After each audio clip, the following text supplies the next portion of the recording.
Good evening, everyone. Welcome to the Town of Monroe Planning and Zoning Commission regular meeting for October 3rd, 2024 at 7 p.m. Please stand and join me in the Pledge of Allegiance.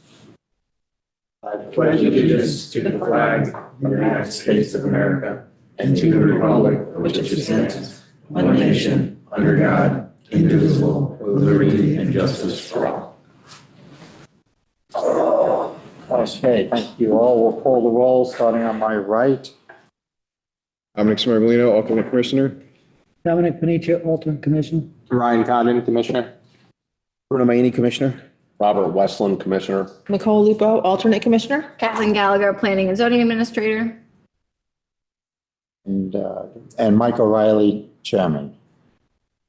And I think that's it. Okay. And then we have to seat an alternate, I believe. Nicole Lupo is up next. Nicole, you will be seated.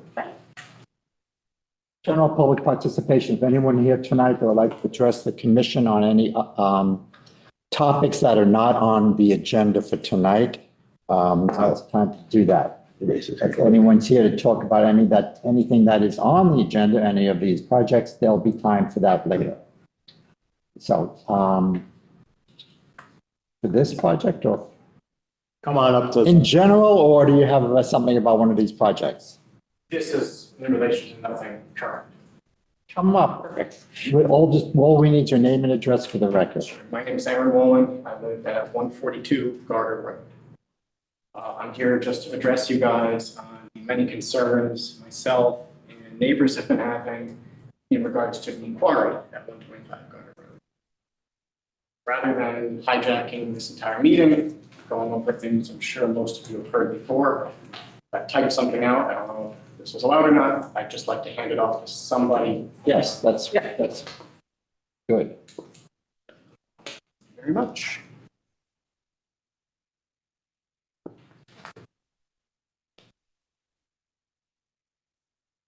There's only one copy here. If we want to take a recess at some point in the evening, I can just run out and make copies for everybody so that you guys can at least take them home or just stay 5 minutes after. Okay.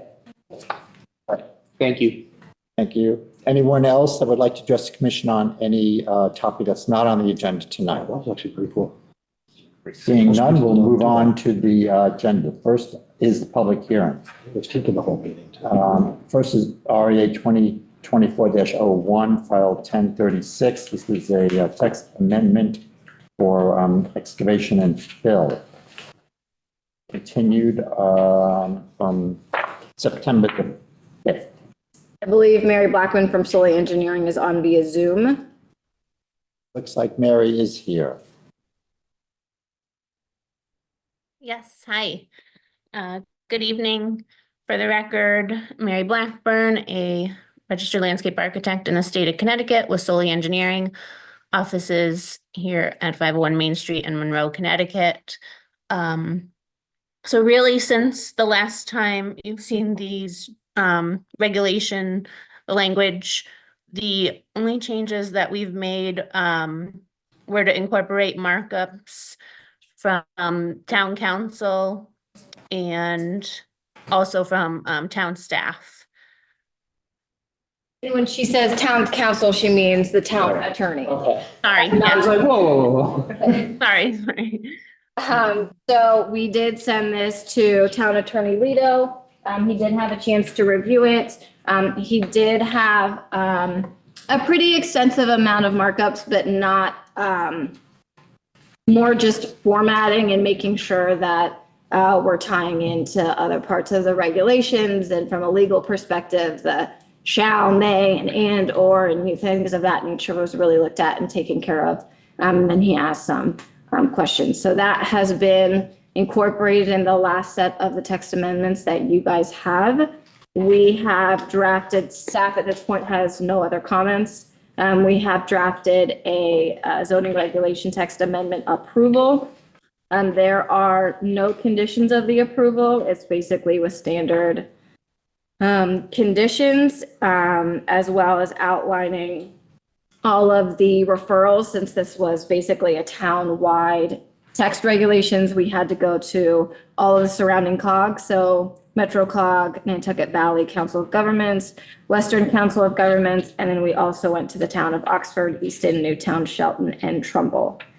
So it reflects all of their comments, which was basically not regionally significant, or there was no response from the adjacent municipalities. Okay, thank you, Kathleen. Thank you, Mary. Time for public comments on this text amendment. If there's anyone here tonight that has any comments on this text amendment, please raise your hand. One more time. Anyone here tonight to comment on this text amendment? Raise your hand. Seeing none. And I apologize for interrupting. One more item is just that I would like to read the last couple exhibits into the record. Yes, go ahead. The letter of extension for this meeting that was dated September 9th, 2024. A revised version of the text dated September 9th, 2024. The Conservation and Water Resource Commission comments, which you should have gotten a copy of for your review in the last packet, dated September 16th, the document was dated September 12th, 2024. And then this most recent revised text with the town attorney's comments, dated September 27th, 2024. Okay, do we have any questions from the commissioners? Starting on my right? No? No? Left? No. All right, then we'll close the hearing. If that's okay with you, Mary? All right, Yes, thank you. hearings closed, we'll deliberate later. Second of it, we have SCP 2024-04, which is 588 Pepper Street. This is a special exception permit for the construction of a 16,000 square foot warehouse. This is continued from September the 5th, 2024. Do you have any new exhibits on this, Kathleen? I will let Solely Engineering present, but in the meantime, I do have the draft resolution and I will read the exhibit. Thank you. I've been busy. It was good. Yeah.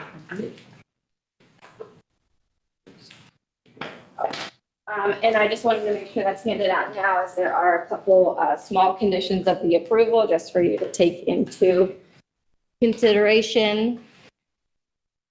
Since our last meeting, we've had the letter of extension requesting the extension to this meeting, document dated August 29th, 2024. An additional letter of extension, since this was tabled to dated September 18th, 2024. A response to comments and revised plans by Solely Engineering, document dated September 23rd, 2024. And engineering comments by James DeMeo, the town engineer, dated September 30th, 2024. For the applicant? Yes. Hi, Jason Montagno. I'm a professional engineer in Connecticut. I'm part of Solely Engineering, located at 501 Main Street in Monroe. Is there a way to? Yes. Thank you.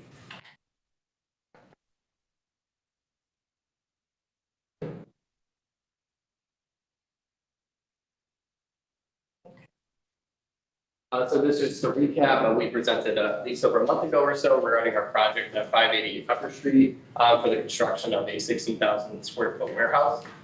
Site location, as you can see here in yellow. I will turn to the next couple slides to show you the location of the warehouse. This is one of the renderings we showed all of you last time.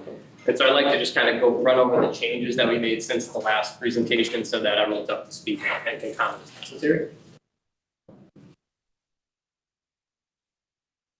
For the site plan, it was very minor. There was a fence along the outdoor storage area, which we extended to the north for one of the comments, just to provide additional screening from the adjacent properties.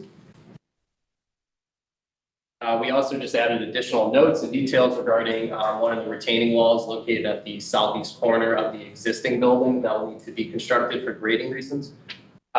We provided additional notes regarding no cleaning or washing of stored items on site, and that will really kind of cover the site plan portion of it.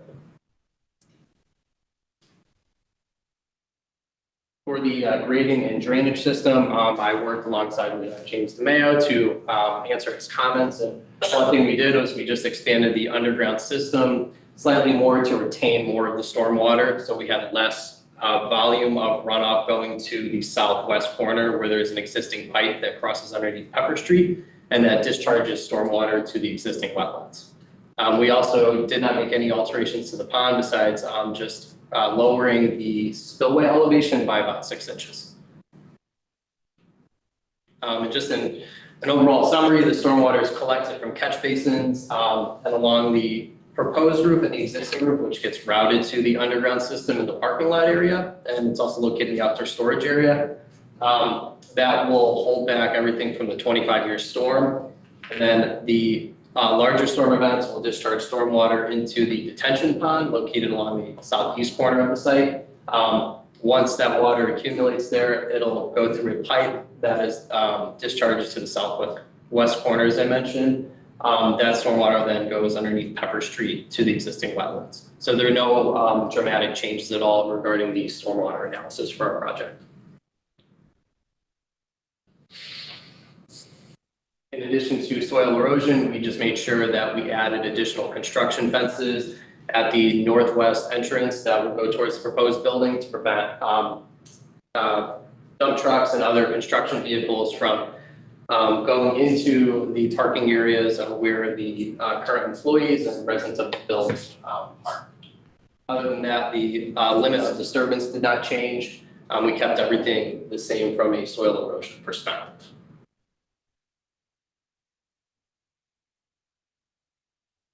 This is our utility plan. There were no major changes. The only things that we worked with were with Amy from the health department.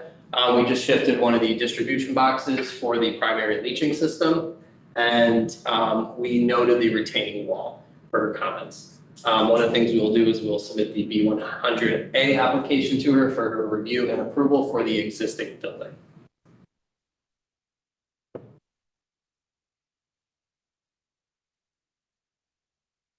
For landscape purposes, we did add more additional shrubs in between the eastern property line that abuts the neighboring residents. So we added more just to provide additional screening and just to create a better landscape feature overall.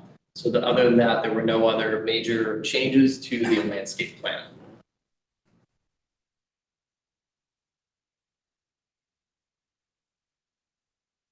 And then lastly, the lighting plan, no changes at all. We just provided clarity on the pole heights and that the spillage from the lights would not go past the property line to disrupt any neighboring residents. That's all I have for all of the major changes or minor changes, you could say, to the plans that we worked with the planning and zoning department, the engineering department, and the health department. Okay, thank you very much. Thank you. See if there are any questions from the commissioners, starting on my right. The retention pond. Now, there's not really a pond there right now, correct? No, there's just a very, very minor, like low point at that southeast corner of the property. How large is the retention pond going to be about? In terms of cubic yards, I don't have an exact value for that. I believe it's about at the maximum storage 3,000 cubic feet it can hold. Mainly all of the stormwater should be held and concentrated in the underground system, and then the overflow will go to the detention pond. What's it going to look like basically? Because we have an issue where there's another property with a retention pond and it doesn't look very nice. Will it be landscaped? That's correct. Do you have any sort of, picture of that or anything like that? We don't have an actual picture of that. I would have to refer to our landscaping plan. We are going to be seeding it and providing some additional landscaping, shrubs and trees along the eastern property line, just to give it a more aesthetic appeal. Okay, so there will be shrubs around it and. Yeah, especially on that right side, we will have additional plantings and then seed mixtures along the western pavement of it. All right, and as far as the building itself, do you guys have a better idea what's going to be stored in there?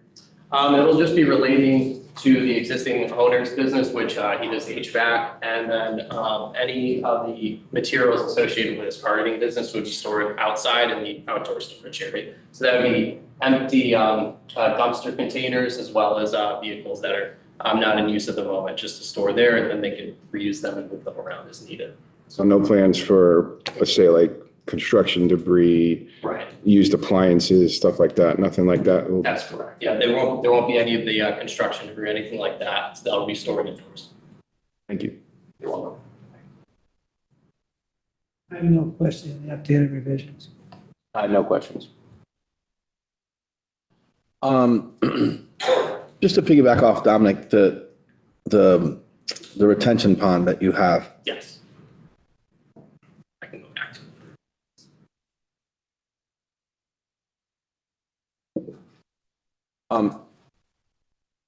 outside of, is there only shrubs around it? That's it? There's no fence, there's no, That's correct. We don't have any fence for it. Just the shrubs along the eastern side and then the additional seed plantings that'll be on. Can you zoom in? Yeah, let me see if I can zoom in. Who's the one? Okay. Chipotle, there's that one. Yeah, for you.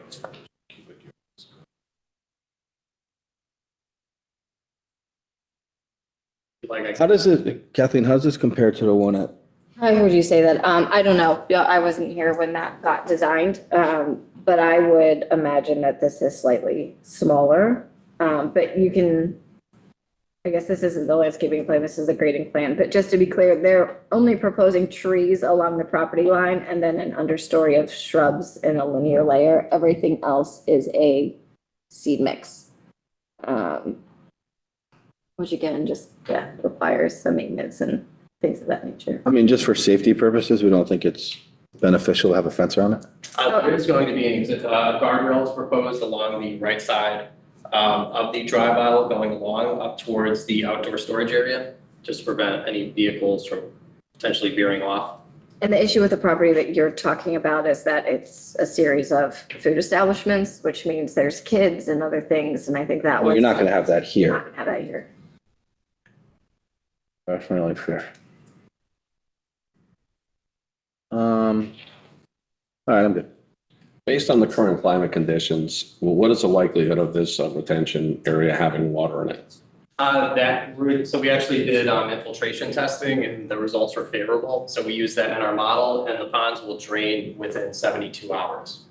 Okay, that's all I have. Other than the questions that James had, no other questions. Where did we land with the type of lighting you're gonna do? You're gonna do photometric, like it's gonna be on all night? It'll match the existing building's lighting hours. Do we know what those are? I don't have those exactly off the top. The only reason I ask is just that I know that Chief White, Police Chief White wants to make sure that there's some sort of lighting in the rear, just for security and safety purposes and potentially loitering just because it's in the rear of the property. I have no questions. We can go to the public. If there are any members of the public here tonight that would like to comment on this application, this is the time to do so. Please raise your hand. Be recognized. Any members of the public here tonight to this application? Okay, seeing none. Then, We can't see the people online. Yeah, I can go check on that. I can see, sorry. I'm sure she doesn't have any questions. Anyone Let's go two online cubicles over. with questions, please press the raise your hand button. All right, now we have none. Very good. Thank you, everyone. I appreciate You, your time. you ready to close? Yes, ready to go. Okay, Kathleen, any final comments? All right, then we will close this hearing and move on.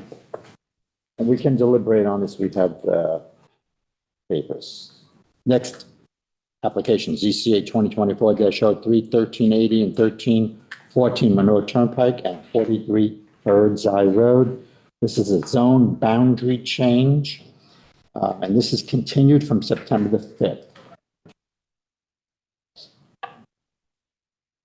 Kathleen, do you have new exhibits? Yes.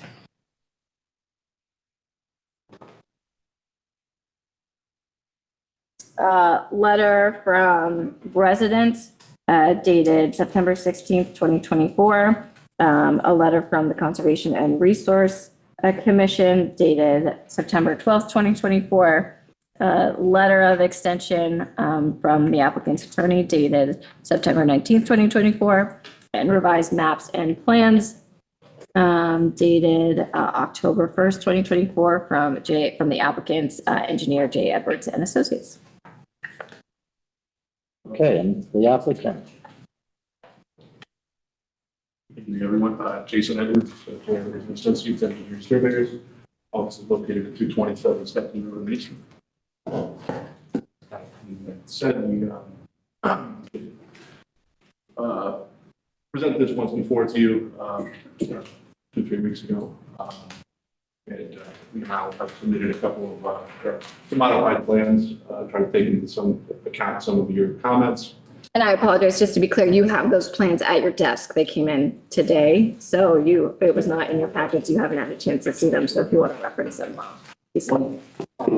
One thing that we didn't work on, part of what took so much time to get back into was there was some questions on the zoning regulations and how exactly we interpret the density and the road lengths. So we worked with Kathleen to get on the same page with all of that. So one item that was explained to the notice is we did provide some density calculations on the side here. What we are proposing is to change the existing RF2 parcel to the RR zone, which allows for 3/4 acre lots. That's the minimum lot area versus 2 acre lots, which is for the zone. This property, if you recall, is located on the Monroe Turnpike to the west here. Has frontage along Monroe Turnpike. And the existing home sits back in here, along the driveway that comes in for there. Then there's a large farmland area back in here. And we have frontage at the end of the existing Bird's Eye Estate, phase 1. The cul-de-sac here that's a temporary turnaround. That was approved back in 2000, as an RR zone. So what we're proposing is an extension of that that current RR zone to encompass, our parcel. One of the features of the RR zone is that it does require 30% open space at a minimum. So what we're proposing is actually exceeds that. We are at 43% of open space in this proposal. So we would have a large open space along the river corridor back here. And that I'll show you another sheet in a moment that shows how that connects with the neighboring pieces. One of the major changes from the last presentation is also that we limited the RR zone to exclude the parcel along the Route 111 frontage. So that would be a separate 2.5 acre piece that would be conforming to RF2, and the RR zone would not extend all the way out to Route 111. This we felt is more in character with what happened to the south with the previous zone change. So that also, we pull up that.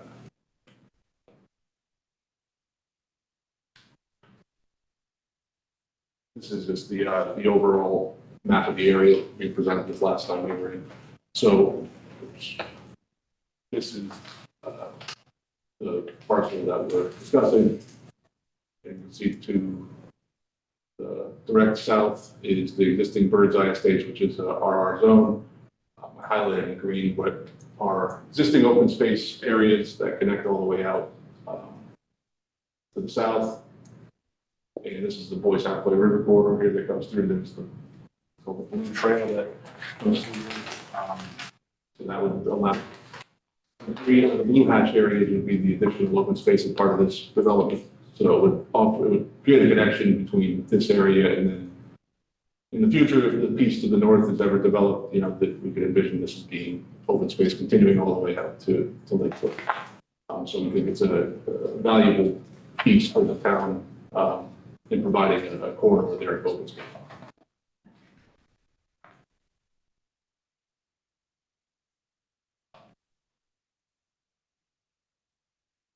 One of the comments you guys had the last time we were in was to see a more refined plan that showed lot sizes, house layouts.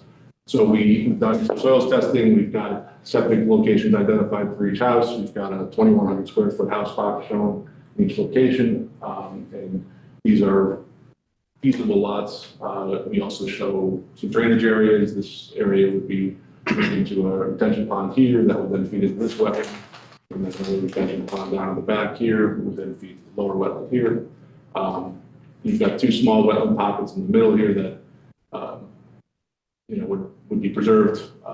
And that's another feature that we feel is an improvement of creating the limit of the RR zone. In the front here, it does preserve this whole wetland area in front. That would all be under one lot and likely be under some sort of conservation easement, if that and when that lot was developed.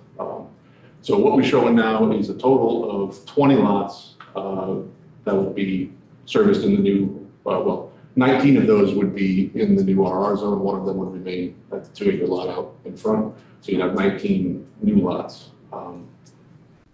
And those would all be, right around an acre, some of them a little more, some of them right. And you show the larger space in the back. As far as the density goes, we are proposing 20 lots. The maximum allowable density as per the area of the parcel would be 27 lots, but we don't have, it's not feasible to get that many lots here. You'd be down into the wetlands to do that. And honestly, I think, we may, if this was to move forward, there's a likelihood that we would probably lose a lot or two in here going through wetlands, just because they're going to be close to these two wetlands pockets, as well as this lot down here.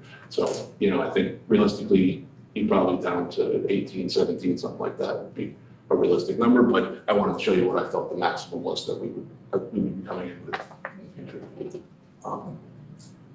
Anything else you want to do? What's that? Yeah, no, I've got a couple more things here.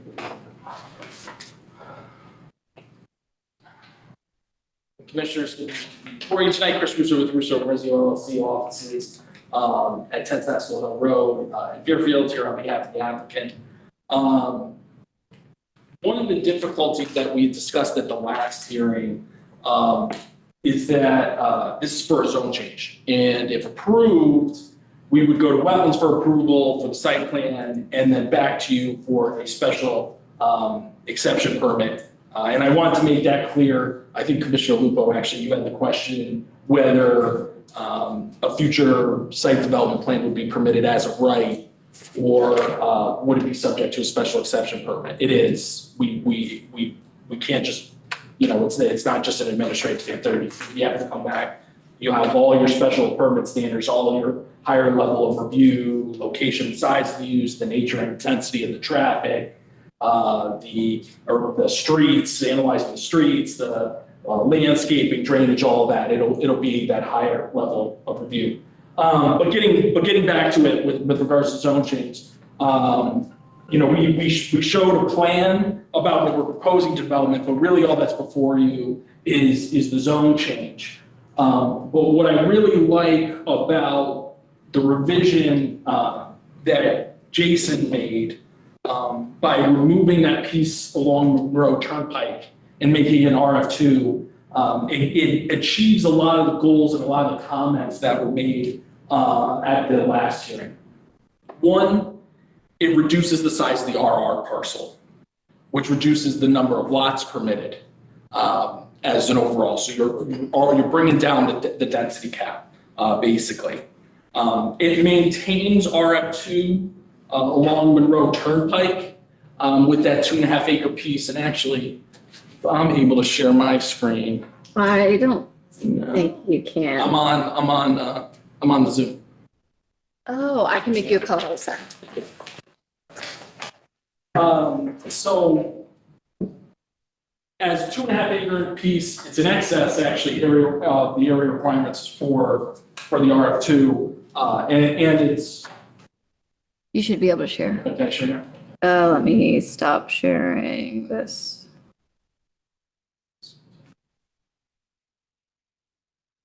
Sorry, I just want to bring up the zoning map.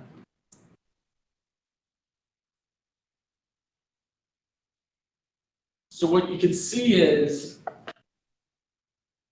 that enables us to continue the RF2 along Monroe Turnpike.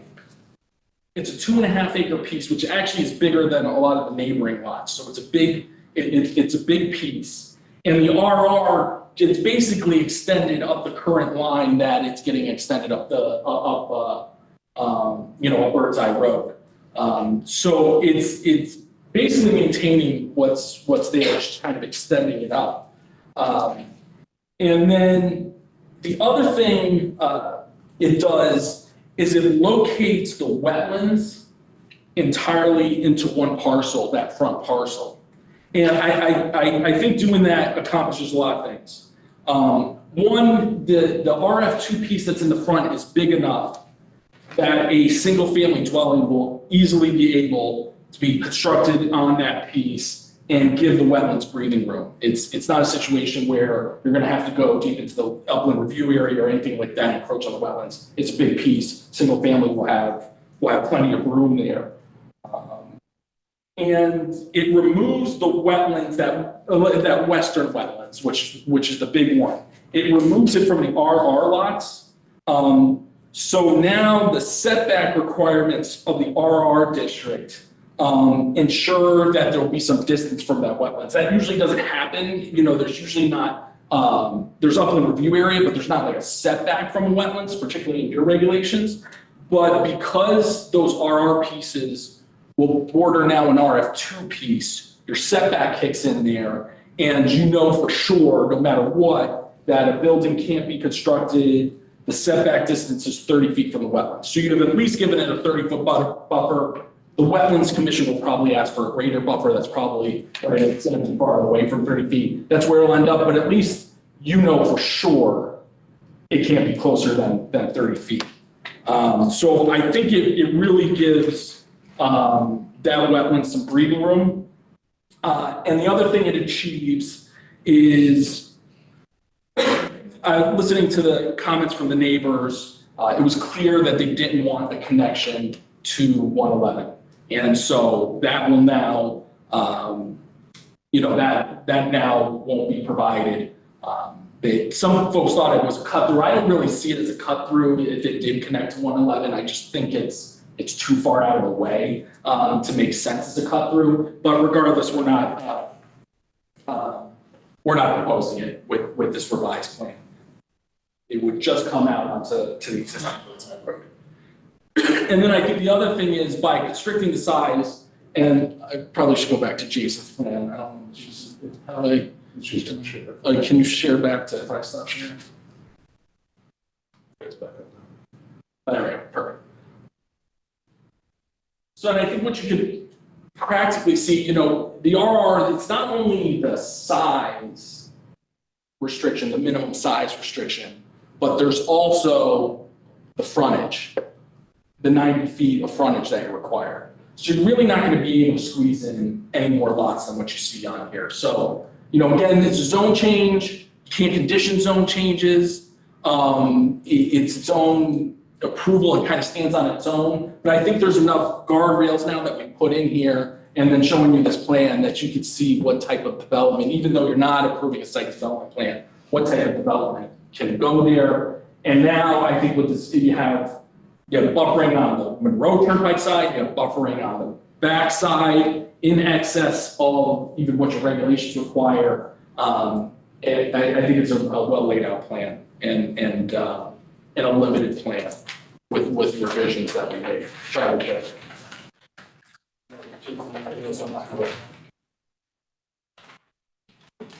Just wanted to add a little bit about the developer, Monroe and Sons Construction. They've been in business for a very long time. They build higher end homes, so they're going to be some photos of what they've done in the past. Locally in Newtown, they've got a couple subdivisions they did in the past few years, and then that's the inside of. This is on in Newtown, one of the homes they recently built.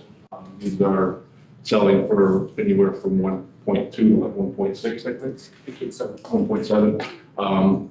And this is another one in that same subdivision.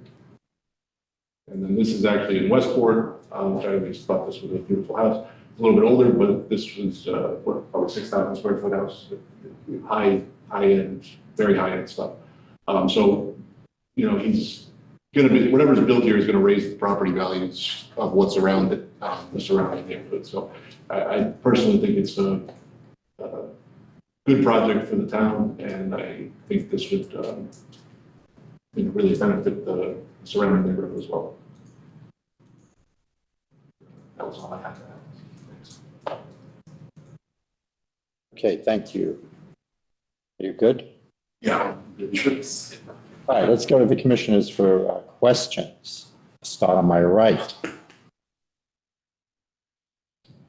I mean, I know we're not wetlands, but just, you know, hearing the other, from the other meeting, a lot of people had concerns about flooding. That's really just my main concern. Because obviously the previous development went through wetlands, they proved it, but they're still having issues with flooding. So I don't know if this is going to make it worse. That's really my only concern. I don't know if you've discussed that at all or.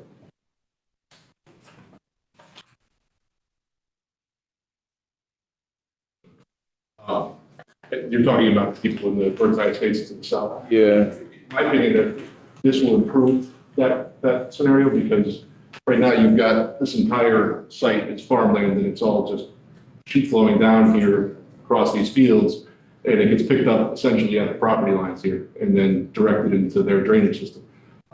What this development would do is actually put it into retention systems and roads and piping, and then either maintain or reduce any flows that are coming down to this development. You know, you're going to have these intercepting drains all across here that are going to reroute the water, and you know, in theory, should prevent or help the flooding situation that we have down there. We're required to, by statute, to retain, you know, all the stormwater and maintain peak flows and volumes. Is that a heavily wooded area at this point? Portions of it are. There's also a lot of fields. It was farmed for quite a long time by the former owners as well as the neighbor. Wooded areas, would the developer try to keep some of the larger trees instead of clear cutting? I think that would help, but. I mean, we certainly make every effort to. I mean, you are going to be preserving, obviously, the area in front here, and then this fire area in back, the acreage. Yeah. You know, 17 acres of open space we're proposing in the back, so that's obviously all going to be preserved. And anything that's within, you know, at least 50 feet of the wetlands would be certainly probably preserved due to the wetlands provision. So, you know, and a lot of this, I don't know if I have the overlay the aerial map here or not.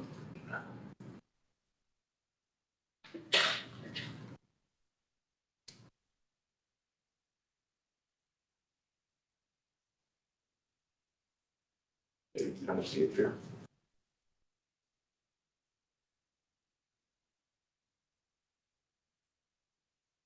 You've got, you know, a lot of it is in fields through here. Kind of see those in the background. This area down in here would be more wood. So, you know, I can't speak to exactly what trees would be saved, but it would certainly be a consideration as we go through it. Thank you. Like, and I think that's one of the nice things about it coming through the RR is that, unlike the subdivision, it's coming through your special exception standards. Where I think, you know, especially with something in regards to landscaping, this commission has more discretion. Thank you. Regarding the septic, are those just location or you performed perk tests? We've done tests, all these little dots around here are all the tests also. We've tested the site pretty thoroughly. We'd have to do some more, but we've got a good handle on where the restrictive layers are throughout the site. I'm comfortable with what we have. We would have to do more for health code just to have holes in every system, but we've got a lot of holes up there already.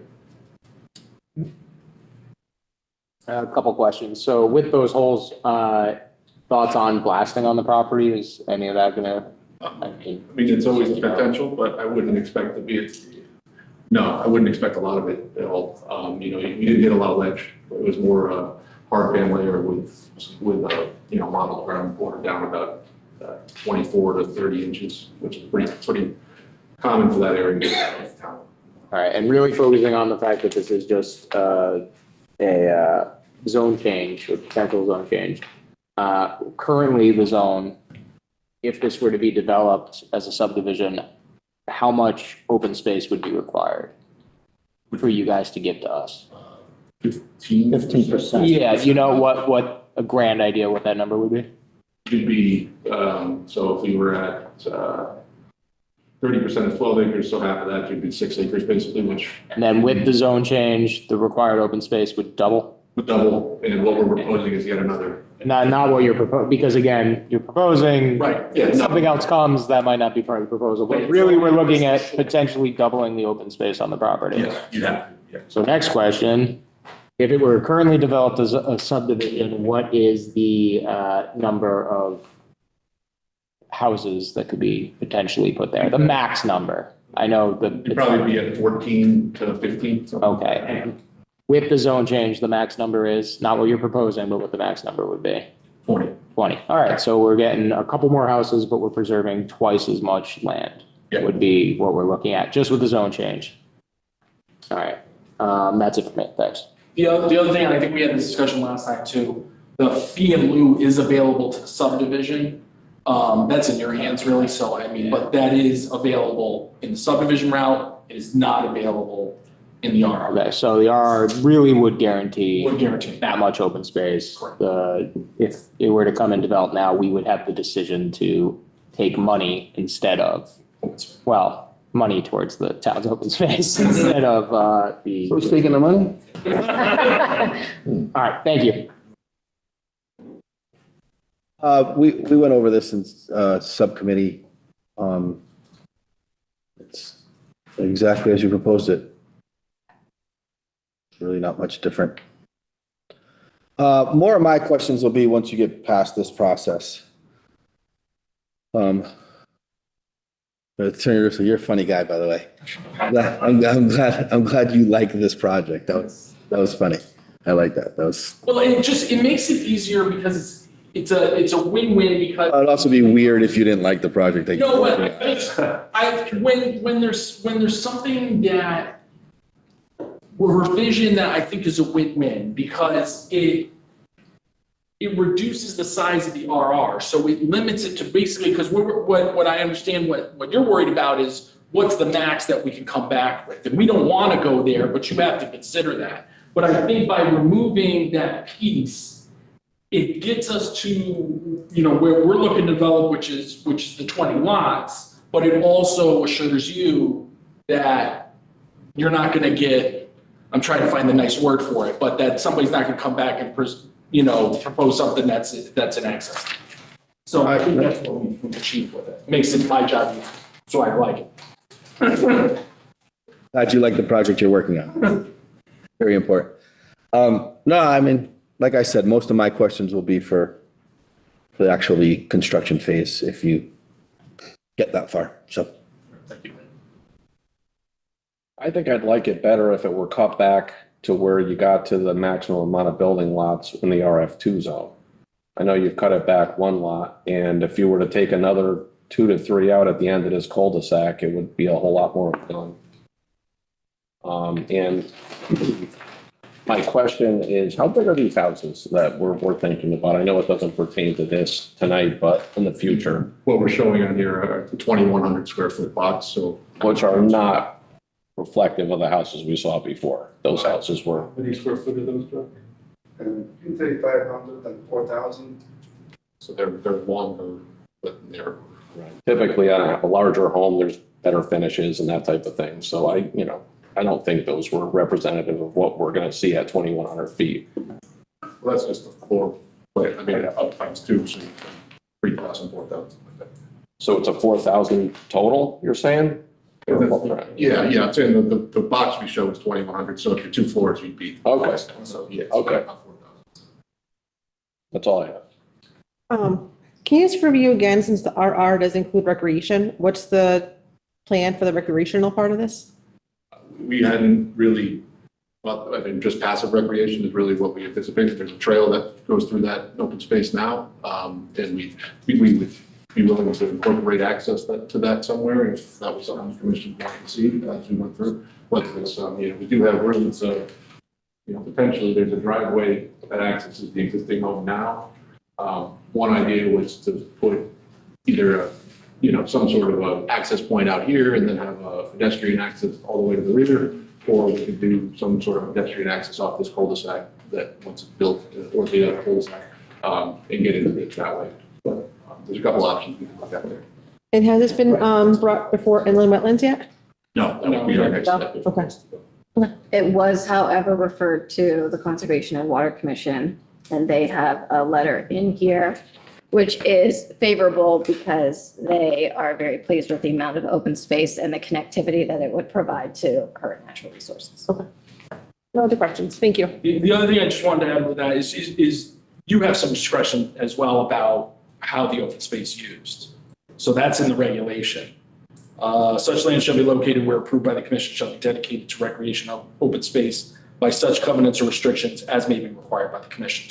So you're gonna, if you wanted it to not be touched, there could be restriction that says not be touched. And then if you did want more active recreation, you could specify that in that phase. And then Commissioner Westland, just, with regards to the same as the RF2, I think the point of this regulation is it is to entice developers into the regulation. I mean, we could just develop RF2 and then they would have bigger lots and we'd have 15 2-acre lots and we just go that route and it'd be a quicker process. But I think what the RR regulation is trying to do is, look, how do we get these bigger private properties to preserve more land, which is a goal of the POCD, to try to preserve this land. And that regulation, which isn't my regulation, I didn't come up with it, but what it's aiming to do is, okay, you can get more density, we get more land to preserve it forever. So you're saying the developer's, intention is to get Monroe more open space? Well, what I'm saying is the way the regulation is constructed, it's Get more lots. I didn't realize that. They get more lots. No, it does give them more lots, but what I'm saying is why wouldn't he just do a 15-lot street subdivision? Because it's less lots and you make less money. Right, but that's the appeal of the RR regulation, is it's trying to entice the developer, preserve more land, you get more open lots. It wouldn't work if it was just a one-sided, because then you would just do a Trade-off, Rob. And I will say that there's obviously benefits to it being conventionally subdivided and benefits to the RR district regulations. One of the benefits of the R district is our subdivision regulations allow, I think it's 50% of the lot to be wetlands on someone's property. There's a benefit to taking it out of the residence. I mean, we're dealing with wetland violations all of the time because people just don't know, or they think they're not going to get caught and they do, they disturb or they clear trees or, and then they're retroactively doing this. Whereas this takes most of that out of their hands. The wetlands aren't in their backyards and it's actually in a preserved open space that they don't have access to. So that is one of the benefits of the RR district. And just from a different perspective too, is, you're going to have more homes, more tax dollars to pay for less roads. If you put in 2-acre lots and you got more roads, you got more infrastructure for less taxpayers to support it. I mean, I know that same token, you're going to get at the other side of the scale with the schools, but it does go both ways. Does it though? All right. Are there any other questions up here before we go to the public? I have a couple things. One, just for this commission, I don't 100%, there's a part of the subdivision regulations that talks about 12 lots, basically. I don't remember the exact wording, but like off of each intersection. The way that I'm counting this right now, I actually think they might have 13. So it's something to discuss, but I do think there might actually be a lot. I already see a potential that I think based on the interpretation of the subdivision regulations might take a lot away. We just got this today, so I haven't completely had a chance to wrap my mind around a couple things. One, I do like that the RF2 district remains intact along Monroe Turnpike, just from a character perspective, when we talk about big thoroughfares coming through, to be able to keep that existing character, throughout that space as compared to now all of a sudden going to 3/4 acres of a lot is an improvement, in my opinion. However, the zoning regulations, a requirement of the RR district is the frontage, and I would just like to hear your thought process, is to have 200 feet along a public highway. However, now you're creating a split zone district, and when you come in for the subdivision and you subdivide all these lots, now you're subdividing off the front lot as an RF2. If you look at there was a previous subdivision done of just this, there's an existing lot here. Yes. They did that subdivision, they extended this road into this piece. Mhm. So we have over 200 feet. And they extend. So it's not a constructed road, but it's a public right of way that was Got it. created. So that's just the way you guys are That's interpreting. That's a justification. Yeah. That's how we were interpreting. Okay. Now, and just for this commission, our regulations do identify split zone lots, which is just basically the underlying district of the zone, both from density setbacks, things of that nature, all have to comply within that zone, which isn't so much of an issue if the front is being subdivided off, but we do have regulations that deal with how to interpret split zone lots, because there's actually a fair amount of them in the town. Okay, let's go to the public. If any members of the public here that would like to comment on this application, please raise your hand. And, okay, come on up front. If you'd like to address the commission at the microphone, and just state your name and address for the record. And please address us, not the developers. Thank you. It's Stan Desmond, 16 Bagburn Road. Proposal sounds nice, but actually, I'm going to say we, which is my wife and myself, but we prefer really no housing development on this property, ideally, of course. We do oppose the proposed zoning change. The proposed development, not, to my opinion, fit with the feel and rural openness of our neighborhood. And although not exactly comparable, we had the opportunity to attend the open house at the Ridge, which is next to Pine Meadows. And when completed, that's my understanding, that's going to have 25 homes on approximately 13 acres. And I'll just tell you, it really does not match the surrounding community at all. That just stands for, for 55. But I don't think we really need any more, I'll call it condensed housing in our neighborhood on, 3/4 of an acre. I think the current 2-acre zoning would allow the developer to build, quote, high-end homes, which he said last time. And I think with the wetland regulations, and strip clearing is not permitted, there'll be plenty of open space maintained. And, why not build some luxurious homes that will make it a premier community in Monroe and also increasing the town's tax base. If the zoning change is approved, we fear the door will be open to additional changes by the developer and establish a precedence for other parcels of property going forward in the area. I think we can all speculate why the developer wants to have the zoning changed. We should ask ourselves a few questions. What ties does he have to the community, to the neighborhood? Does he reside in Monroe? Has the developer done any other projects like this in Monroe or similar projects in nearby towns? What's been their experience? For example, what has been Newtown's experience with the Holly Estates subdivision on Route 34? There were articles in the Newtown Bee summarizing some issues.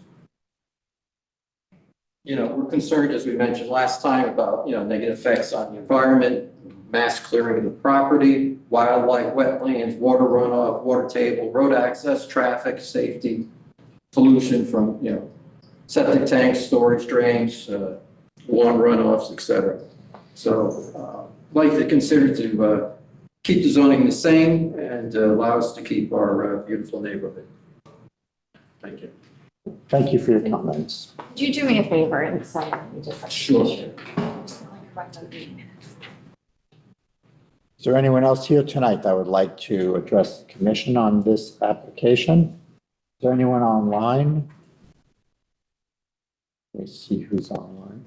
Anyone online that would like to address the commission on this application, please raise your hand. Seeing none, we'll go back to the applicant.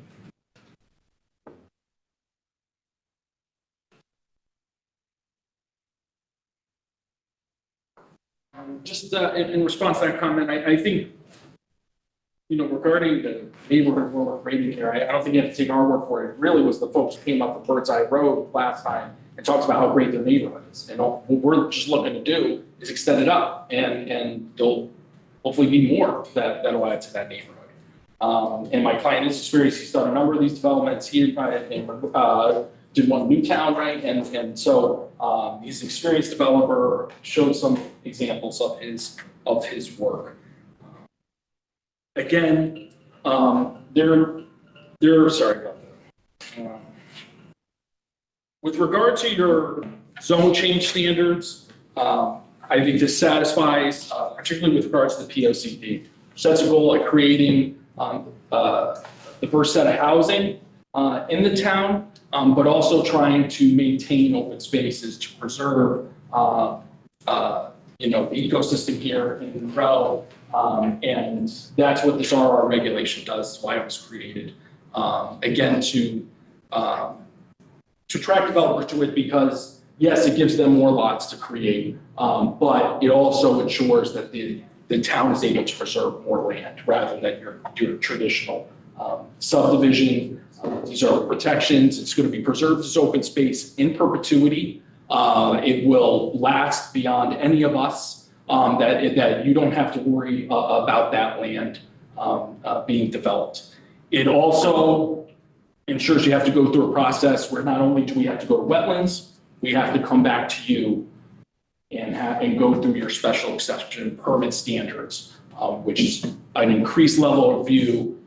You have more discretion than you would under your straight subdivision regulations. So with that, I don't think I heard anything else said. We respectfully request your approval.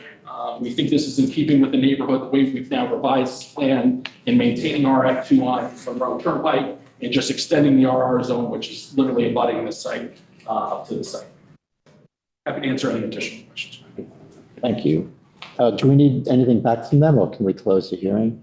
Their information came in today. However, I think it was more like clarification based on the commissioner's request for what would happen if, at the end of the day, we're going to go through the. We don't need anything back. I don't think so. At the end of the day, we're going to go through the specifics if it gets approved and they come back for a special exception permit and a subdivision application. All right, then we'll close this hearing. And move on to a site development plan.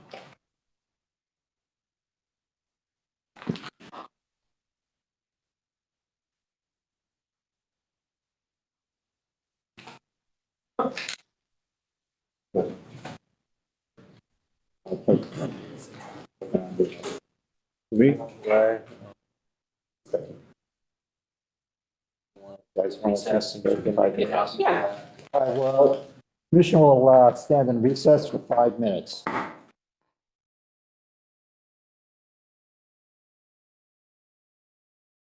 I don't even like. Right, this has been unmuted. Okay, Town of Monroe Planning and Zoning Commission. Regular meeting is recommenced at 8:08. So we're going to go to the site development plan, SDP 2024-02, file number 160685 Main Street. This is a new application. Kathleen, you want to read the other exhibits? Yes. Right, I was prepared to. No, It's not a public hearing, right? no, it's site development. Yeah. So The first exhibit is the application and plan set by J. Edwards and Associates dated September 19th, 2024. Police chief comments, so Town of Monroe Police Chief comments dated, a document dated September 20th, 2024. Health Department comments by the Town of Monroe Director of Health dated September 23rd, 24. a letter from the Architectural Review Board submitted by the ARB and myself. Document date September 10th, 2024. Comments from Lisa Payne, EMS comments for the town of Monroe, dated September 23rd, 2024. Planning and zoning administration administrator report dated September 24th, 2024, and the certified mail receipts by J. Edwards and Associates dated September 26th, 2024. Because they are in a watershed, they had to notify several people. Okay, thank you very much. So for the applicant, Good evening again. I'm Jason Edwards, J. Edwards Associates Engineers Surveyors, 227 Stepping Road, Eastman. This is a proposal for a new retail building at 685 Main Street. If you recall, I was here probably 6 months or so ago. I had the zone change. This had been left as a residential zone. And I had come in and they had changed the zone to B1. B1. Yeah. And this property sits right next to, just south of, this is Dunkin' Donuts right here. This is the music store. Northbrook Condos is here, and this is, drawing a blank for the post side of it. But that's right across from Northbrook. So it's a vacant lot. It was some sort of a hot dog stand for many years. It had been torn down. It's been vacant for a number of years now. So once the zone was changed, interest came about to, like I said, develop as a retail. So this is just the existing addition survey. It's a 1 acre lot. The topography slopes generally from the rear to the front, cut the diagonal across the property. This is the site plan. It's a 7,500 square foot building. We've got one single entrance in and out. This is Route 25, so this would be regulated by Connecticut Department of Transportation. You come in here, you have parking bays, this number of spaces is one of the regulations. Mostly got parking in the front and side, front entry here. Stormwater is actually designed to retain the full volume of a 100-year storm, which is more than typically required, or typically designed for, only because there is very limited drainage infrastructure in the highway here. So we didn't want to have any runoff that couldn't be handled by the infrastructure that's we feel that DOT is probably going to require to do that. So we do propose an underground storage system here that works in conjunction with a swale, landscape drainage swale that'll wrap around the front of the building. We show a dumpster location here, as well as a loading area in the back. We have some spots in the front. Site served by on-site septic. There's public water here, so it's served by public water. Now, I don't know, is this really a determination of a public hearing requirement? So just for the commission's consideration, it is a retail use in a business one district, which is a permitted use. It requires a standard site plan or a site development plan, which is what they have applied for. However, site development plans do not require public hearing. However, per the Town of Monroe zoning regulations, section 715F3, the commission may require a public hearing as it deems necessary or appropriate. What I would just like to bring to the commission's attention is that it does abut residential housing, both on the south and the west side. There is not a ton of screening that would remain after the site gets developed. And if this commission believes that it would be appropriate to go to a public hearing in order to hear any comments from that residents, I would just ask that you give the applicant direction tonight so they can either move forward without a public hearing or we can set a public hearing for in a month. all right, what's the commission's feeling on requiring a public hearing? Anybody on this end? I think it would be a good idea to allow the neighbors to speak. So yes, Yeah. for one. Guys, what do you guys think? Necessary. No? I'm yes for the same reason as Ryan. I think the neighbors should have a chance to talk if they have any questions or concerns.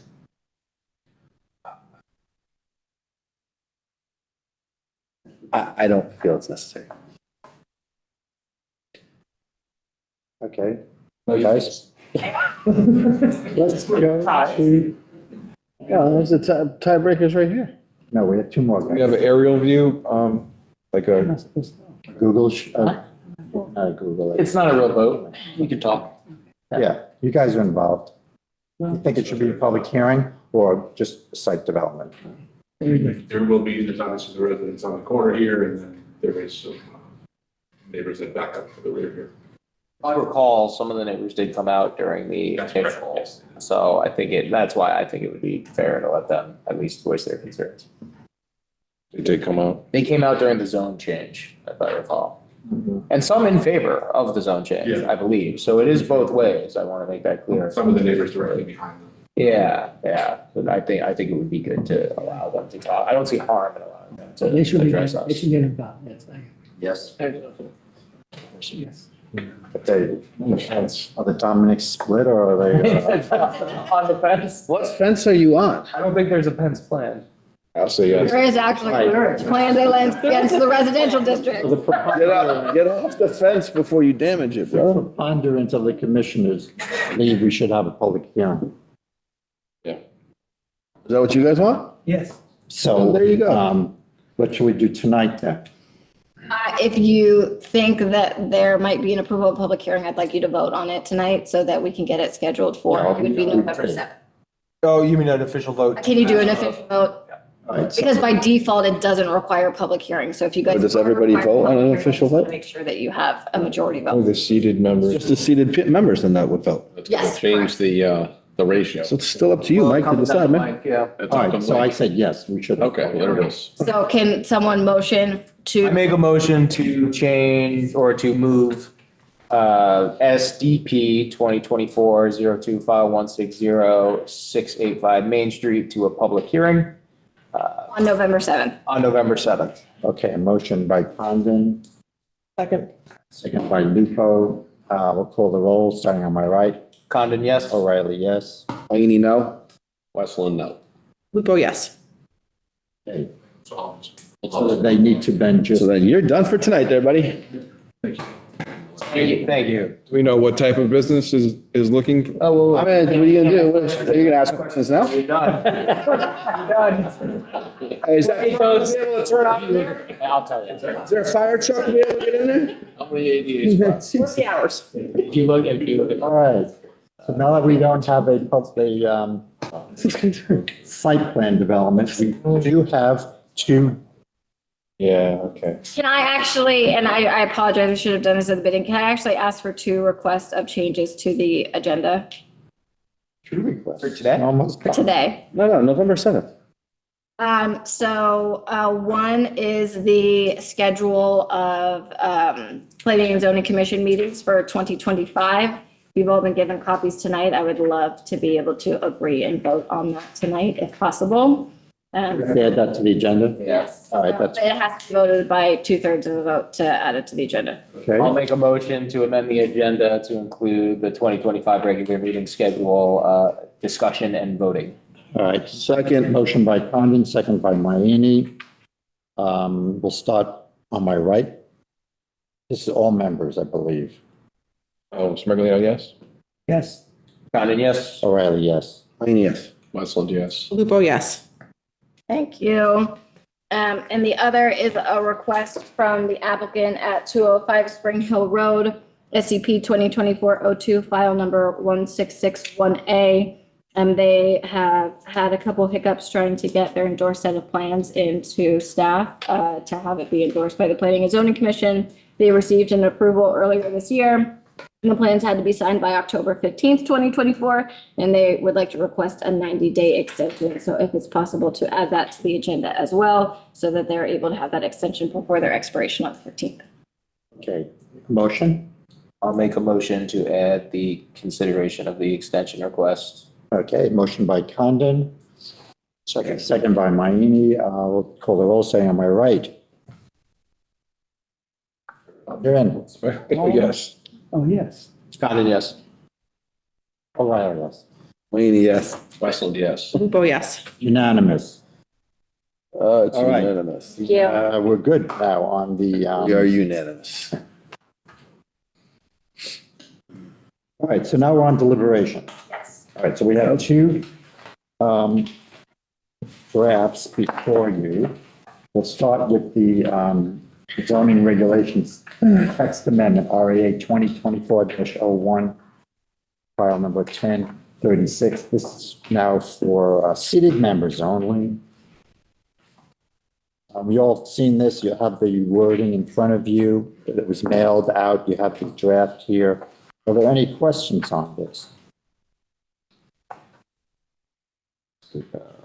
When was this? Sorry, the RA? Excavation and fill. I don't have any questions. I'm good with it. I don't have any questions. No questions. All right, so then, shall obtain a motion. I'll make a motion to approve zoning regulation text amendment RAA 2024-01, file 1036 as drafted. Motion by Condon. I'm so sorry, with an effective date of October 17th, 2024. With an effective date of October 17th, 2024. Okay. Just note Leon's not here. He's listed as one of the voting members on it. That's what we can change it. Yeah, but Nicole's going to take your spot. A second. Oh, and she's second. Second by Lupo. Okay. Call the roll, starting on my right. Condon, yes. O'Reilly, yes. Wayne, yes. Westland, yes. Lupo, yes. Okay, motion passes unanimously. Second on the deliberation agenda, we have the SCP 2024-04, file 1663. This is 588 Pepper Street. Kathleen, do you want to give us an overview? So the proposed, if the commission was willing to entertain an approval, the conditions of the approval would be a septic system review and approval per section 19-13-B100A of the Connecticut Public Health Code. Two would be adherence to the town engineer's report dated 9/30/2024, including the posting of a bond in the amount of $17,900. I have spoken with the town engineer and he has agreed that he takes no objection to it being a condition of the approval. They have satisfied all of his comments in order to feel comfortable with it being a condition. The third one of discussion would just be if we want to add anything about sufficient lighting in the rear to address safety concerns by the police chief, and we would just make sure that we run it past him and get his okay before we issue a zoning compliance certificate. Is there any questions, comments by the commission? Sorry. I like the condition of having the extra lighting in the rear, keep vagrants out. Oh, for sure. Agree on that. I don't know what we want to do, right, Bruno? You weren't. No, Dominic will go for me. Okay, yeah. So Bruno wasn't here for the initial part of this, so Dominic was seated for him, and then so we'll see. Smirgalino. Yeah, we'll seat So you're Dominic in. for this, and Bruno And will. you're also discuss, and you're in the discussion. And you do have some stuff I think you want to. You still in for Leon. Clear for Leon. Yeah, I mean, the retention pond, I mean, I don't know what we can put in there as a condition that if it doesn't, Become what we're doing with. Well, it has a guardrail. And it's not in an area where And there's it's gonna not- be kids around like the other. yeah, but it's also the aesthetics, like the way the other one looks, like just looks like a hole with a concrete thing. It's just, It's in a more visible area too, Tom, that's Yeah. where this is off the property a bit, yeah. It's hard, right? Because if it's a retention that's filled with water, it's gonna look like a pond. It's gonna look fine, but Right. it's the backup overflow. So probably more than likely, it's gonna be a Empty, dried out pit. but hopefully there'll be seeded grass and. Grass, yeah. Yeah. But that has to be like mowed, right? It can't just be, I should put like wildflowers or something. I don't know. I don't know if it's that deep, yeah. It does actually have to be like wildflowers. It can't really be mowed. Right, yeah, right. The idea- It has to be something that water can yeah. So as long as it looks okay, if it does overgrow a little. I think what ends up happening, which is just really common in general for stormwater basins, is like if cattails get into it, technically that's an acceptable species, but they like take over everything and then sometimes other stuff, and it's just really hard to keep up with and maintain. Does the cattails inhibit its ability to work? No, it So just, they may not be a bad thing, so Correct. it's soaking up more of the water. it just kind of takes over everything, but visually, some people don't like the lack of diversity that's associated with it and things of that nature. So I mean, if you want something you can do, I don't know if there's a way to put a condition of the approval that they have, like the stormwater basin plantings need to be inspected and reviewed every year for the first 2 to 3 years, you know, to confirm no introduction of invasive species. I mean, there's something you could do. It's not something this board has typically done, but if you're trying to, you know, think of something outside the box in order to try to hold them to just taking care of it. Yeah, you couldn't do it like in perpetuity. I think that would be above and beyond, but like for the first 2 growing seasons, maybe. I think it's an overreach. Yeah, I don't know about, it's kind of that weird balance. Yeah. And we can look at our regulations because there are many of these retention ponds around town that are eyesores. That have been overtaken by Phragmites and just, you know, multiflora rose, all the invasives are in them. That's something. Something we could look at in the regulations. Yeah. Yeah, it would be future, obviously, we Right, wouldn't be able for the to future. enact it in this one now, but something to consider, maybe like a retention pond, I don't know how you would do it Something. after. Anyway, for Retroactive. this business, any other comments down this end? Do you have any other comments? You don't want to cut you off, Tom.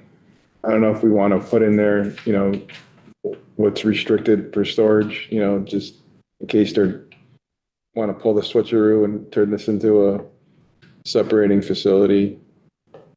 They did have to provide a narrative of how they meet the industrial conditions, which requires no hazardous materials and things of that nature. I did talk to the fire marshal, you know, he has his own fire code that they go in and periodically inspect these buildings, and everything has to be in compliance with what's permitted or not permitted in the fire code.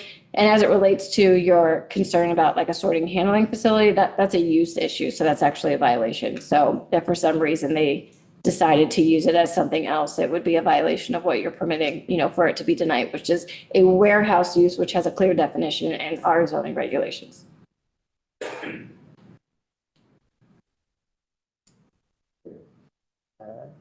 Any other discussion? No? Okay. Shall entertain a motion to approve or, yeah. I'm motion. sorry, with the 3 conditions, with the septic adherence and the lighting? Approval. So a motion?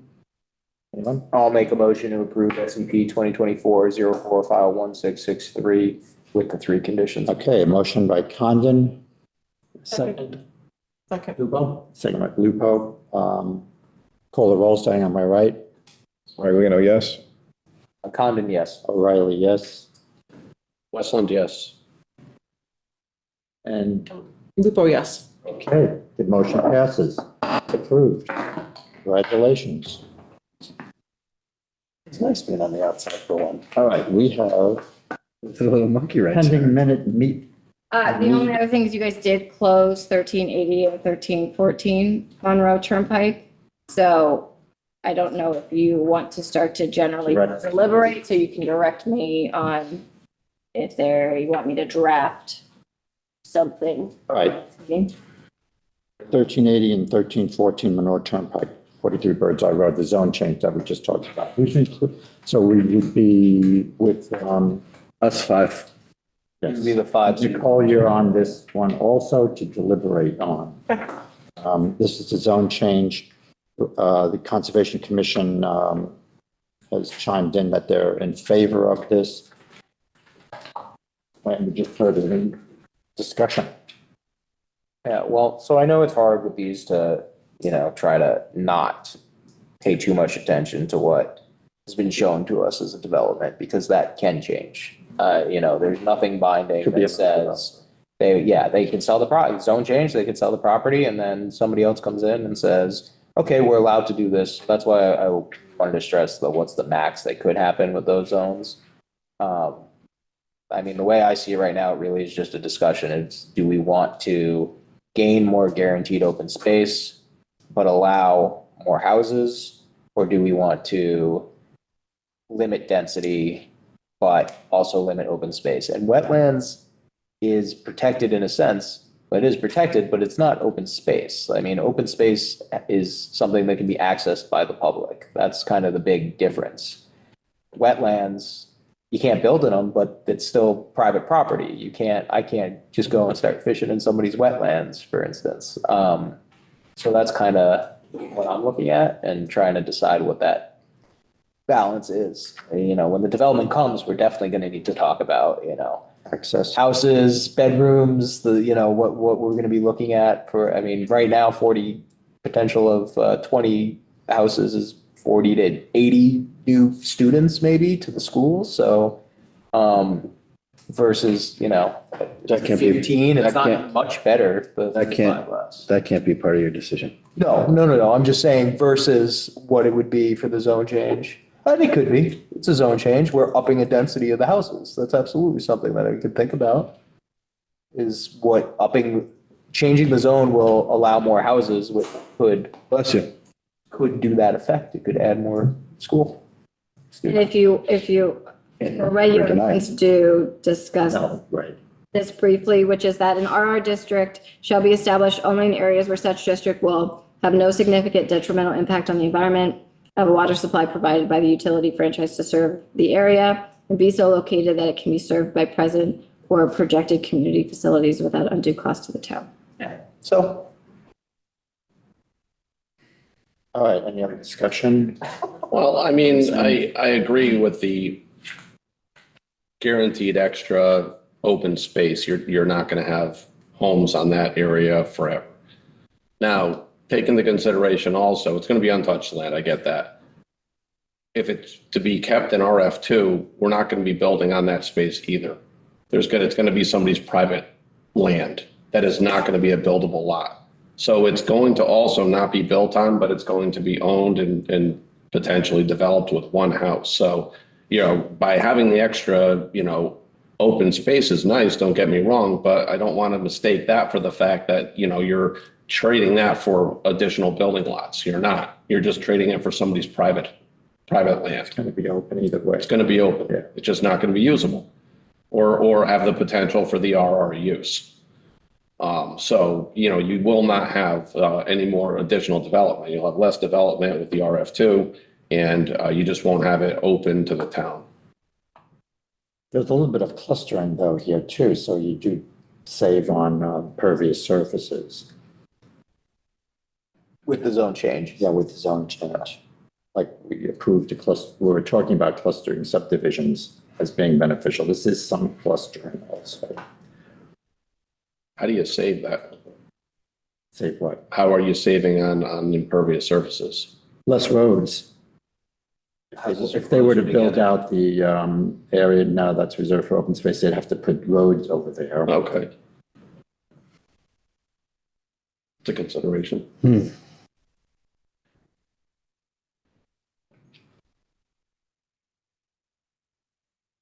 So we're leaning towards drafting some approval with I conditions? mean, I or- think we definitely need something drafted to then vote on and. I mean, do you want to do a straw poll of an approval or? I mean, I'm not I don't know if I'm. necessarily in support of changing the zone to No, yes, no yet. Okay. So I'd like an approval and then I think I still need to just think, to be honest, I'm still juggling which one is better. Sure. Yeah, I'm in the same. I'm not, I don't really support I don't really know if this is the area to put high density housing in, to be honest. I kind of agree with what Commissioner Westland said. I mean, you get open space, but a lot of that's wetland. It's not going to be built on anyway, so technically it's going to still be open space. Yes, I can't go hike on it or fish on it or whatever on it, but it is going to impact to Commissioner Condon's point. That's the school district right now that's really in trouble with capacity. So you put more houses in that will impact our community facilities, like you said, Kathleen. I just don't support the high density housing down there. I just think it's a lot for that area. And, Well, they're only talking about a couple, That's like two or three more houses. I just don't think, I don't like setting the precedent. It's already high density down there. I don't, I'm just, right now, I would be a no, but it's the close one. Because like you said, if somebody could sell it, but they still have to come before us to get approval for whatever they would want to do, right? So we do have that control. If it's zoned recreational residence, it has to stay. Right, but so if it's sold, if somebody wants to come in for a golf course over there, they still have to come before us to get an approval for that. And it's a special exception permit and a subdivision that is typically done I looked at like Bird's Eye, how that was done and things like that, and that was done simultaneously that way. Right, so it's a few more houses, but what are we really gaining from like 2 or 3 more houses? What if we just leave it as RF2? I mean, the open space is what we'd be gaining. Can't bill it anyways, because Is all that proposed open space wetlands where there's no chance that And anything it's steep slope. Yeah. And I mean, you don't build on giving- a wetland. Yeah. I've never seen the Inland Wetland Commission build on a wetland, but Give you they prime. do permit things within the upland review area. And like I said previously, you're also putting the wetlands and the upland review area in the hands of individual residents to do the right As thing. opposed to the town, yeah. At least then the town would prevent. And it's less pervious surfaces too. Less streets paved, because they'd have to pave up into that area to try to eke out those lots.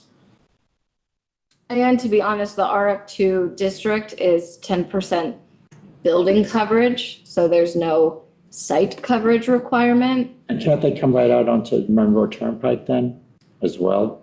Can't they what? Exit onto. Exit onto Monroe Turnpike if they wanted to? Oh, yeah, I mean, the issue with the Monroe Turnpike is there's wetlands in there. So there's already an existing driveway to that home. I don't know if you'd be able to, I don't know if wetlands would approve it. That's technically you two are two different entities and you shouldn't really think about your approval conditional, what wetlands would or would not do, but that would be in the purview of the wetlands if that area was to be The widened. developer could come in and put an entrance there. If wetlands were willing to approve the disturbance associated with the widening of that road, because as it relates now, it doesn't meet the standard, design standards for a town road. Yeah, I mean, at least with this proposal, that's off the table. what were you saying about RF2 is 10%? So RF2 is 10% building coverage and there's no site coverage requirement. RR also does not have a site coverage requirement. However, because the lots are smaller, there's just not the availability to kind of develop it as much. So when you're just talking about impervious surface, just to take that as into consideration. Setbacks are still intact for both of them, things of that nature. So, I mean, there's still restrictive measures. It's not a free-for-all property line to property line.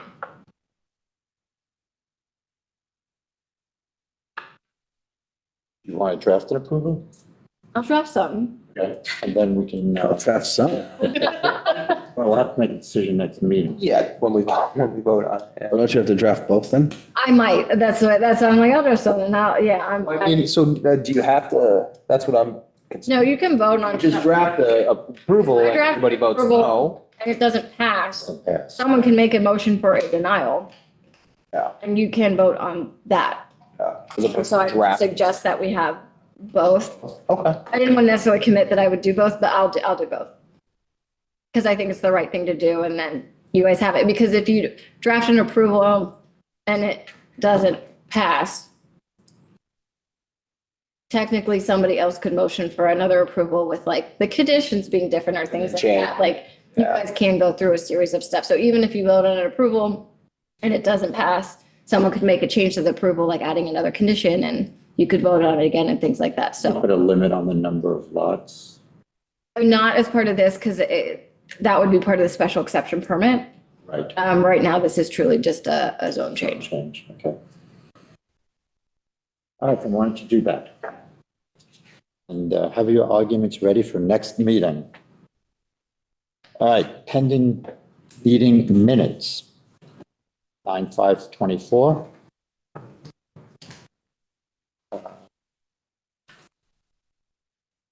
Were they sent out? Yes. All right, motion? Chair will entertain a motion for the minutes. Anybody? I'll make a motion to approve the meeting minutes. Motion by Westland, Second. second by Condon. All those in favor say aye. Aye. Opposed? Unanimous?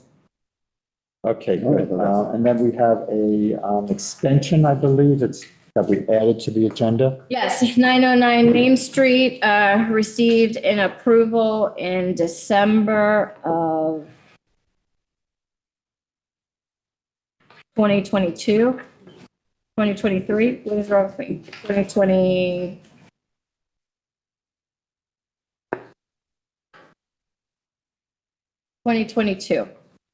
And they're asking for an extension to a 2-year extension to 2026. So it expires December of 2024. They're asking for another 2 years.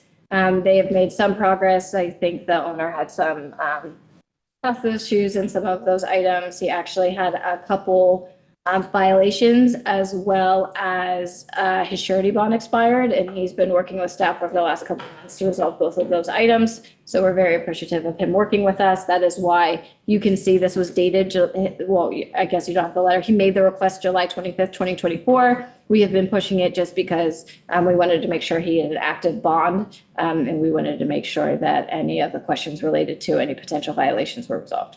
So staff takes no objection to the 2-year extension. I'll make a motion to grant the 2-year extension. Second. Motion by Condon, second by Iny. Call the roll. Sorry, am I right? Condon, yes. O'Reilly, yes. Mayne, yes. Westland, yes. Okay, motion passes. So Lupo. Lupo, yes. Oh, sorry.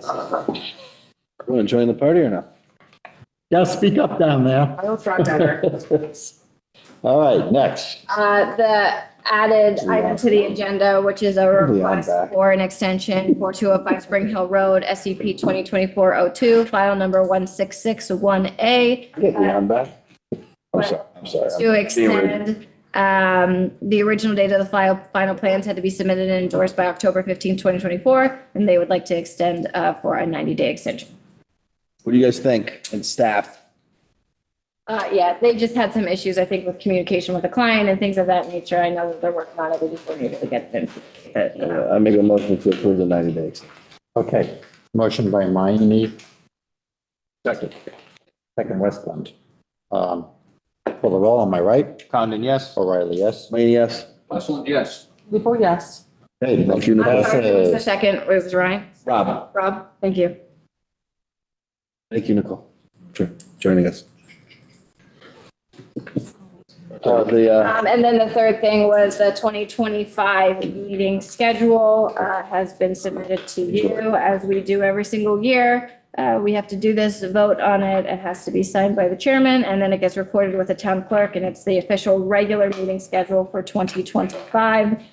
Staff has tried to give you a little bit of a cheat sheet at the end of any of the meetings that have potential to fall near or around a holiday.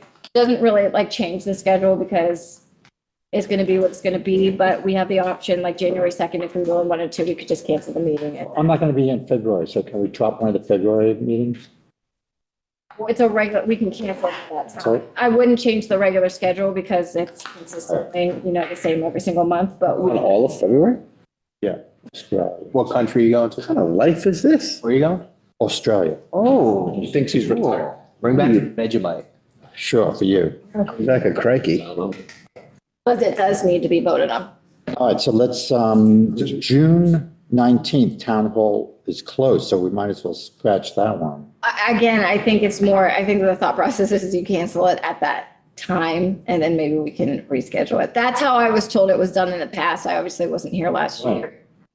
I was told because it's always the same, like with every single board, it's the same frequencies. It's the first and third, or it's the first, or if it's the whatever. Scratch it. You just want to cancel it, Cross it off the list, and when we publish it, it won't be on there. correct? That's the true fact. Don't have to cancel it. My question is this, January, February, March, and April, those are pretty important meetings. January, February, March, April. Okay. We didn't talk about January the 2nd yet. Well, you wanted to cancel one in February. No, we're talking about June 19th now. So we skipped No, over. I February don't have will a leave second and, meeting in January. I have January 2nd. Wouldn't cancel it at all Yeah. because it's, I mean, depends. That's a good one. If there's something going there's a on. lot. Let me figure out what that would be. Oh, okay, you guys. On top of it. That's why we go to one meeting a month in the summer because there's a whole lot of nothing going It on. is. But in the winter, it's pretty busy. I mean, unless we do the 9th and 23rd, but does that throw off? any other Yeah, meetings? we can't. Okay. Yeah, it's gotta be the same. February. I don't leave my bedroom. That's, I'm sitting there crying. I got tissues and wings. All right, so last year, we had it on the 4th and the 18th. So yes, We're so, talking January. yeah, so this year it would be, well, 2025. That January 2nd meeting is going to be and rough. 16th, as Nicole had said. So I would suggest we add that to there, that 16th is there. Let's do the 9th and Okay. 23rd. I don't know what you're talking about. It You doesn't lost- really work like that because there's other like meetings that use chambers. So I can't just like move it around. Like the reason you guys are the set schedule Gotcha. every We single did month set- is because Yeah, yeah, it's yeah. used by Gotcha. commissions and boards. Yeah, let's do it. So I can't just. What? move it. Scratch it or leave it? January 2nd? Yeah, leave it, I would say. We don't have two in January? And the 16th, we're going to add the 16th to it. That's a mistake on staff's part. So January would be the 2nd and the 16th. Yes. Yes, we're going to do the 16th. All right, then June 19th, town hall is closed. You just, I think it makes more sense to just scratch it now. Closed. So we're not going to happen no matter, I mean. Nobody else can take it. Yeah. It's closed. It's a new. Cross that holiday, one right? out. We couldn't do it, but I don't know the reason why we can't do it. It was just told us. Well, Okay. I told you that. So we're going to add January 16th and we're going to scratch June 9th. Charged. It's Yes, done. Yeah, we're going to scratch the day that the town hall's closed. Yes. makes sense. Go. Oh, right, it's closed. Correct. We would just cancel it like at that time. Yeah, but then you're gonna get stuff submitted Yeah, what, just for that meeting. publish the And then correct. it's, I already got crap for tonight's meeting with Rosh Hashanah, so we have one on Yom Kippur next year. I should think Is that so. gonna be a problem also? We'll see. Cancel that one too. No.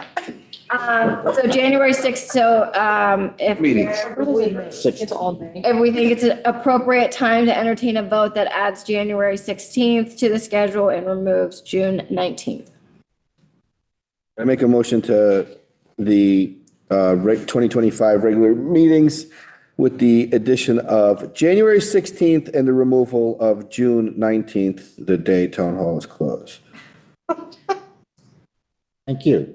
You're welcome. I need a second. Second. Second by Lupo, and then we'll call the roll. Condon, yes? Wait a minute, everybody No. votes. Maraglino, yes. Yes. Condon, yes. You don't get to vote that much, then. It's just- It's already in my book. Yeah, he's put everything in. Condon isn't sure. O'Reilly, yes. Mayne, yes. Westland, yes. Lupo, yes. All right, unanimous passing of the meeting schedule for 2025. That was a lot more work than I needed to do. Why? Correspondence. Commissioner reports. I have no chairman's report. Any other commissioners? No. Moving along, land use staff, anything else? Kathleen? We did receive the complaint tonight about 125 Garter. You guys were all given copies of it. Please take a look. I will have Thomas Noonan, who is our zoning enforcement officer, This is for, is in charge of violations and maybe attend the next meeting. Look at the approval. See if it required regular reports back from the engineers. Because I think we were leery of turning into a quarry at the time we approved it. And I think we required 6-month reports with elevations as far as how the excavation is going and where they are excavating from, and if it indeed is preparing for this, for the 4 houses to go in there. You can take a look at that. Thank you. And I will actually, I'll just print copies. Yeah, those glasses.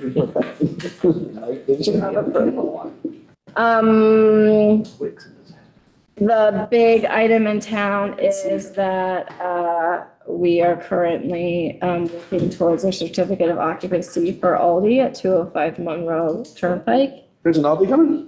And hopefully that will be done in the next few weeks. Yeah, good. Few weeks. What's their projected, do they have a projected, October grand opening? 17th, they've Middle of announced. October. Okay, sweet. The sneak peek October 16th. So many people keep asking me, and I'm like, I don't know. If you go Yeah. on their site, it says the dates. Yeah, and that's what they're, yeah. Is there alarm situation? I feel like every time I drive by, there are alarms going on. There are alarms I think they're having an alarm issue. at it. I guess. Full disclosure, we have received a noise complaint, which I have tried to follow up on twice today, and unfortunately was there when For Bruno? Yes. somebody thinks that there's a humming noise that has started in the last week that's affecting the neighbors that's adjacent to the property At Aldi? at Aldi. So I've gone twice today. I went once right before this meeting and I went once this afternoon. I got this complaint late this morning. I have a noise meter, so I'm trying to go out and see it, see what the noise is compared to, we don't necessarily have like a very specific noise regulation, but you can't have a noise that's a nuisance. And I've already talked to the developer and whatnot, and they're totally willing to like help and maybe come up with some resolutions. I just can't get it.